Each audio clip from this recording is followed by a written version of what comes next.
नमस्कार साथियों, मेरे YouTube चैनल हिंदी नवगुरु में आपका स्वागत है। आज हम कवि दोष पर चर्चा करें। आज का वीडियो कवि दोष पर आधारित है।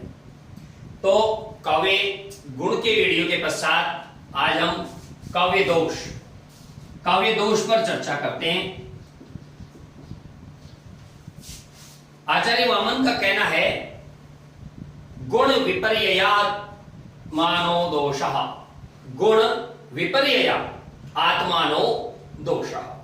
यानी एक तरह से उनका कहना है कि गुण का अभाव दोष है, जो कि कुछ उचित नहीं है। गुण का अभाव दोष है, ऐसा उनका मानना है, लेकिन यह सही नहीं है। गुण का अभाव दोष कैसे हो सकता है? दोष तो उसी प्रकार है कि जिस प्रकार मान लीजिए कोई सुंदर शरीर हो और उसमें कोई कुष्ठ आदि के रोग की उपस्थिति हो, तो कुष्ठ आदि रोग शरीर की सुंदरता रूपी जो गुण है, उसमें काणत्व आदि कुष्ठ आदि जो दोष है वो उसको अपकर्षक कर देते हैं। वो उसमें उसकी उत्कृष्टता को अपकर्ष कर देते हैं, उसको निम्न स्तर पर ले जाते हैं। तो हम इसको यूं समझ सकते हैं कि रसापकर्षकः दोषः, यह परिभाषा ज्यादा समीचीन है। रसापकर्षकः दोषः, जिस प्रकार गुण रस के उत्कर्ष के हेतु हैं, उसी प्रकार दोष रस के अपकर्ष के हेतु हैं।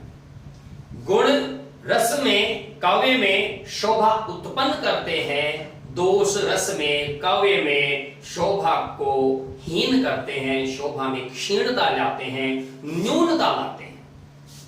तो रसापकर्षकः दोषः अर्थात रस के अपकर्षक धर्म दोष है। रस के अपकर्षक धर्म दोष कहलाते हैं।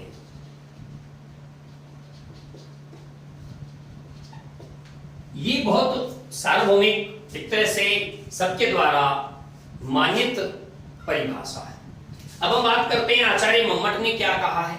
आचार्य मम्मट ने इसको मुख्यार्थ में बाधक जो है उसको दोष बताया है कि वह तत्व या धर्म जो काव्य के मुख्यार्थ को बाधा पहुंचाता है, मुख्यार्थ में बाधा पहुंचाता है, वह दोष है।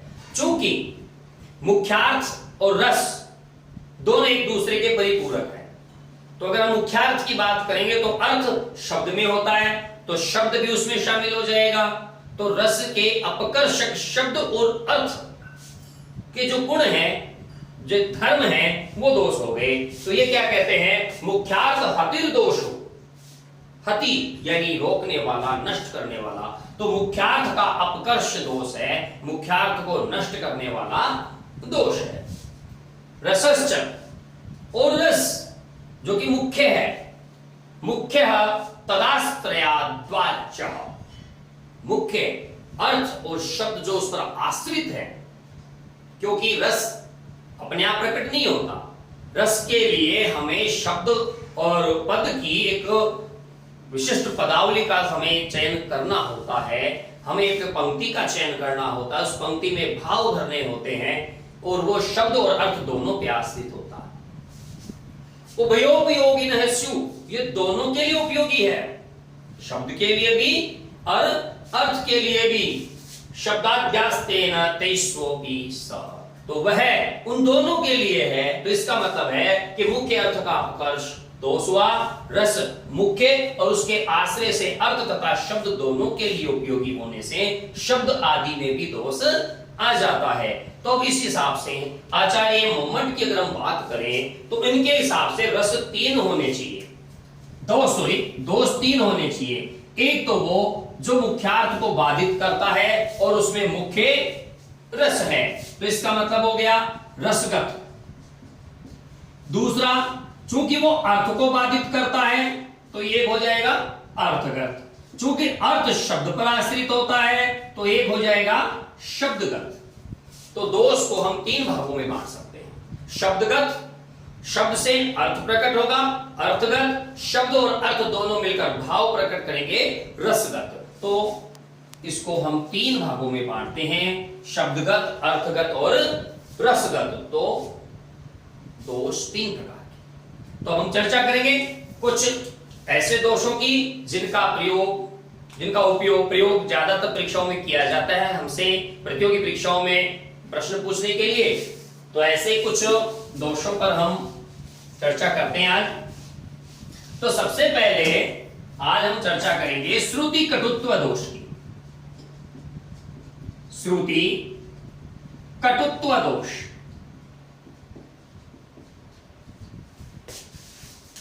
नाम से स्पष्ट है, इसमें 2 शब्द हैं, श्रुति और कटुत्व। श्रुति का मतलब होता है कान। वैसे श्रुति का अर्थ वेद भी होता है, लेकिन यहां पर कान से है। श्रुति यानी कान और कटुत्व यानी कटुता, जिसको हम यूं कह सकते हैं कर्ण कटु वर्णों का प्रयोग, अर्थात ऐसी शब्दावली का प्रयोग, ऐसी शब्दावली का प्रयोग जो कानों को अमधुर यानी कटु प्रतीत हो।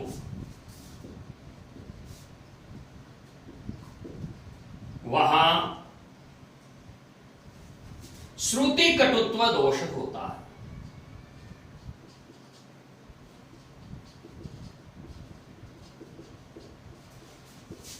बहुत ही सरल है। दोष हो, चाहे गुण हो, चाहे रस हो, छंद हो, बहुत ही सरल विषय है। केवल उनको उनके तरीके से समझने की चेष्टा करने की आवश्यकता है।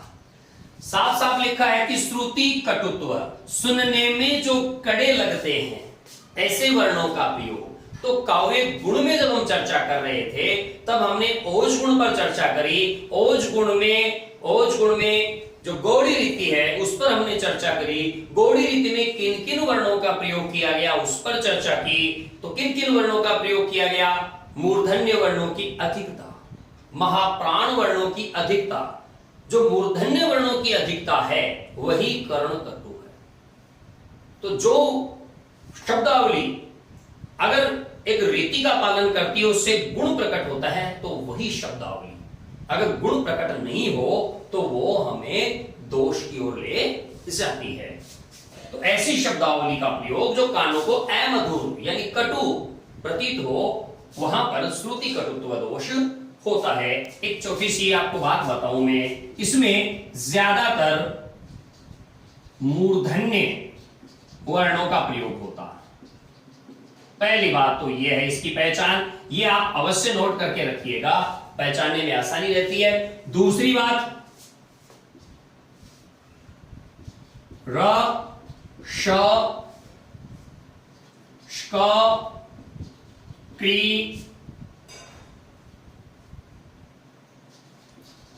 क आदि वर्णों का प्रयोग जो सुनने में अत्यंत कटु प्रतीत हो रहे, ऐसे वर्णों का प्रयोग इसमें किया जाता है। देखिए मैं एक उदाहरण देता हूं, उससे आपको स्पष्ट हो जाएगा कि ये क्या चीज है। उदाहरण है, कवि के कठिन तर कर्म की करते नहीं हम धृष्टता,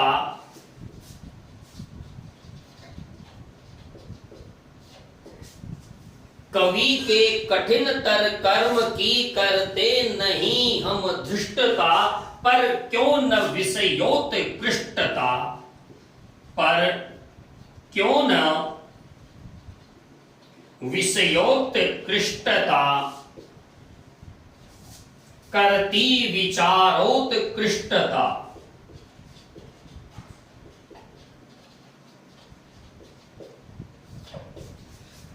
बोलते समय ऐसा लग रहा है जैसे हम पता नहीं क्या बोल रहे हैं, कितना कठिन है ये, कितना कटु वर्ण है।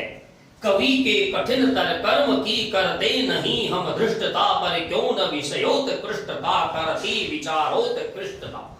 अत्यंत कटु वर्णों का, कठोर वर्णों का प्रयोग हुआ है, अधिकांश मूर्धन्य वर्णों का प्रयोग हुआ है, क और क्री वर्णों का प्रयोग हुआ है, जो कि हमेशा कटु वर्णों की गिनती में आते हैं। तो ऐसी स्थिति में ये सुनने में कठोर होने से, कटु होने से यहां पर इस पंक्ति में श्रुति कटुत्व दोष है।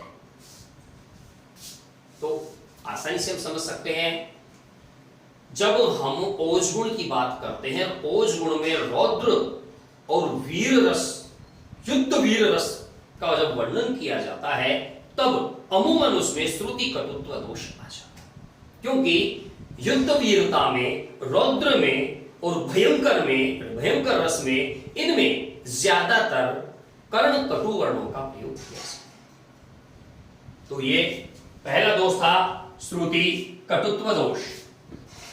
अब हम दूसरे दोष की चर्चा करेंगे, जिसका नाम है चत्त संस्कृति दोष।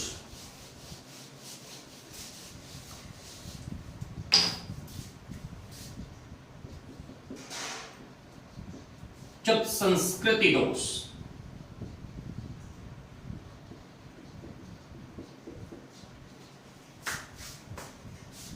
इसका मतलब हुआ शब्दावली,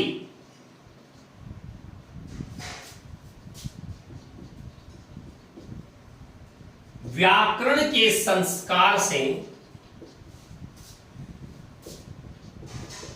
गिर जाती है,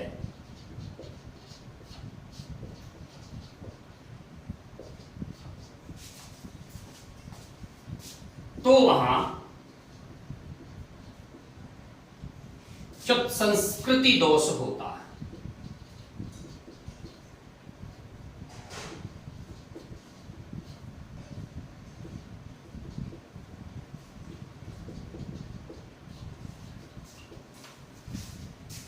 अर्थात अगर इसको सरल भाषा में हम समझे तो यूं भी समझ सकते हैं, काव्य पंक्ति में कोई व्याकरणिक दोष हो, कोई व्याकरणिक त्रुटि हो, तब वहां पर पुल्लिंग की जगह स्त्रीलिंग का प्रयोग, स्त्रीलिंग की जगह पुल्लिंग का प्रयोग, एक वचन की जगह बहुवचन का प्रयोग, बहुवचन की जगह एक वचन का प्रयोग, ऐसी कुछ व्याकरणिक त्रुटियां होती हैं। ऐसी व्याकरणिक त्रुटियां जहां जिस काव्य पंक्ति में होती है, चूंकि वो त्रुटि व्याकरण के संस्कार से गिरी हुई है, अलग है, हटकर है, च्युत है, इसलिए इसका नाम च्युत संस्कृति दोष है। तो इसको हम यूं भी समझ सकते हैं, काव्य पंक्ति में व्याकरणिक त्रुटि होने पर, इसका मतलब लिंग, वचन आदि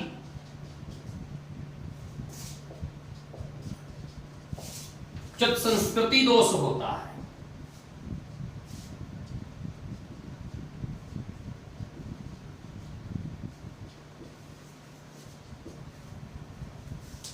अब जैसे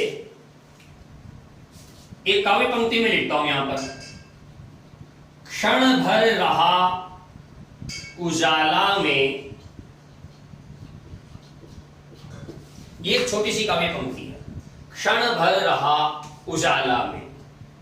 अब आप इसको ध्यान से समझिए, व्याकरण क्या कहता है। व्याकरण का एक सामान्य सा नियम है कि जब किसी आकारांत शब्द के साथ कारक चिन्ह यानी परसर्ग का प्रयोग होता है, तब वो आकारांत शब्द एकारांत में बदल जाता है। जैसे लड़का, हम कहें कि लड़का को बुलाओ, तो वहां पर हमें कहना होगा लड़के को बुलाओ।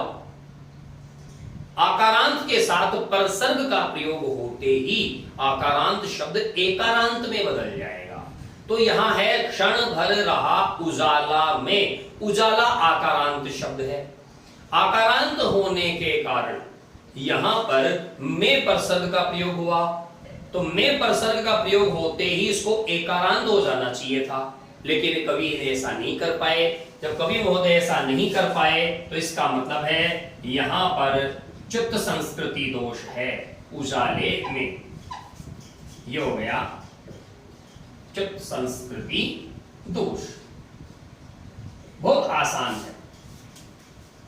व्याकरणिक त्रुटि ढूंढनी है, लिंग वचन परसर्ग ऐसी व्याकरणिक त्रुटियां जब उसमें मिलती है हमें, तब हमें वहां पर च्युत संस्कृति दोष करना है। आपको लिए चलता हूं मैं जयशंकर प्रसाद जी के पास। जयशंकर प्रसाद जी ने कामायनी ग्रंथ लिखा। कामायनी ग्रंथ के प्रथम सर्ग चिंता में उन्होंने जो प्रलय का दृश्य था उसका बहुत ही सुंदर विवेचन किया, उन्होंने वर्णन किया।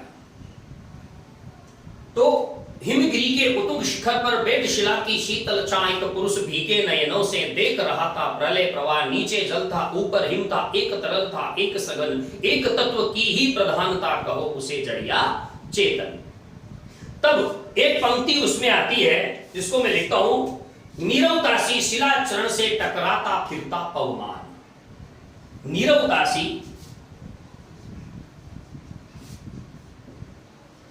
शिलाचरण से टकराता फिरता पवमान। अब इस काव्य पंक्ति को जब हम गौर से देखेंगे तो एक चीज इसमें स्पष्ट है कि जब पवमान की बात करते हैं तो ध्यान दीजिए, पवमान, पवमान शब्द पुल्लिंग है, यहां हवा नहीं है, पवमान है, तो ये पुल्लिंग शब्द है। और इसकी तुलना किससे की गई है? नीरवता के समान। इससे की गई है नीरवता के समान। तो इसका मतलब यह हुआ कि या तो नीरवता स्त्रीलिंग शब्द है, इसके लिए पवमान के जगह पुल्लिंग शब्द स्त्रीलिंग शब्द का प्रयोग होना चाहिए था। और अगर आप पवमान शब्द का प्रयोग कर रहे हैं तो यहां पर सी की जगह आपको सा का प्रयोग करना पड़ेगा, क्योंकि पवमान पुल्लिंग है और नीरवता सी शब्द स्त्रीलिंग में आ जाता है। हमें क्या करना होगा? या तो इसको पुल्लिंग करना होगा या फिर इसको स्त्रीलिंग बनाना होगा।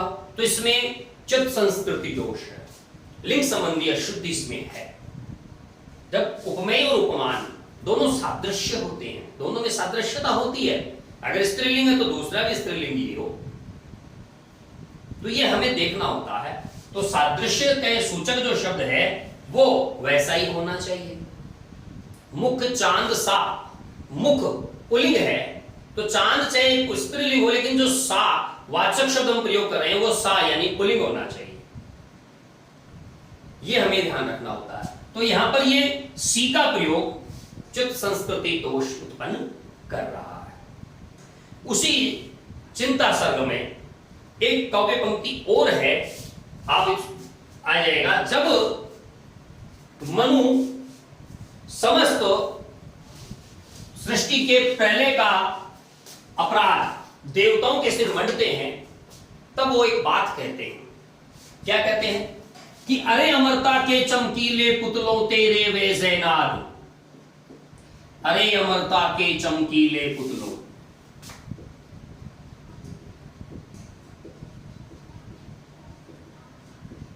तेरे वे जैनाद, कांप रहे हैं आज प्रतिध्वनि बनकर, कांप रहे हैं आज प्रतिध्वनि बनकर, मानो दीन विषाद।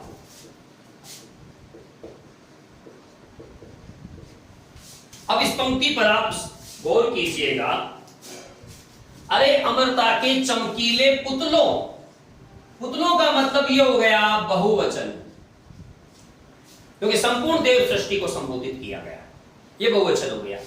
लेकिन अगले पल क्या लिखते हैं वो? तेरे वे जैनाद, तेरे, तेरे मतलब ये हो गया एक वचन।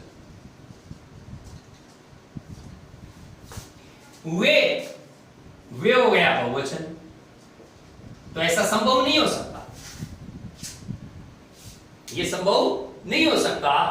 अगर पुतलो बहुवचन है तो पुतलो बहुवचन है तो तेरे की जगह तुम्हारे शब्द का प्रयोग होना चाहिए। यहां पर तेरे शब्द की जगह तुम्हारे शब्द का प्रयोग होना चाहिए था, तुम्हारे वे जैनाब। तो ये वचन संबंधी अशुद्धि हो गई। तो जहां व्याकरणिक त्रुटियां होती है वहां च्युत संस्कृति दोष होता है। तो आज की इस वीडियो में हम आपके समक्ष दो दोष लेकर हाजिर हुए थे। पहला श्रुति कटुत्व दोष और दूसरा च्युत संस्कृति दोष। आशा है आपको ये वीडियो अच्छा लगा होगा। आप अधिकाधिक शेयर कीजिए, मेरा YouTube चैनल हिंदी नवगुरु सब्सक्राइब कीजिए और अपने दोस्तों के साथ भी साझा कीजिए। जय हिंद, जय भारत।